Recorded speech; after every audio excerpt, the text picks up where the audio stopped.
हर हर महादेव। नमस्ते दोस्तों, अगर मेरा शिव चर्चा भजन गीत आपको अच्छा लगे, प्यारा लगे तो लाइक और सब्सक्राइब करना ना भूलें। शिव गुरु जागरण करवानी हो, चर्चा होखे लागल गुरु महादेव के। घरवा से चल रे मानवा, चर्चा होखे लागल गुरु महादेव के। घरवा से चल रे मानवा, घरवा में रहती त उल्टा पुल्टा सोचती हो। घरवा में रहती त उल्टा पुल्टा सोच, बांध लेती पाप के मोटरिया। घरवा से चल रे मानवा, अब बांध लेती पाप के मोटरिया। घरवा से चल रे मानवा, चर्चा होखे लागल गुरु महादेव के।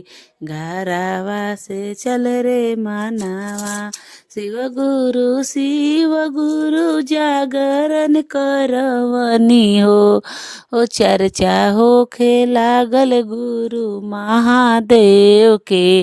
घरवा से चल रे मानवा, चर्चा होखे लागल गुरु महादेव के। घरवा से चल रे मानवा, चर्चा में गोइनी त भजन सुनैनी हो। चर्चा में गोइनी त भजन सुनैनी, अब बांध लेनी धर्म के मोटरिया। घरवा से चल रे मानवा, अब बांध लेनी धर्म के मोटरिया। घरवा से चल रे मानवा, चर्चा होखे लागल गुरु महादेव के। घरवा से चल रे मानवा, पहिला में दया मांगम दूसरा में चारे चाहो। पहिला में दया मांगम दूसरा में चारे चाहो।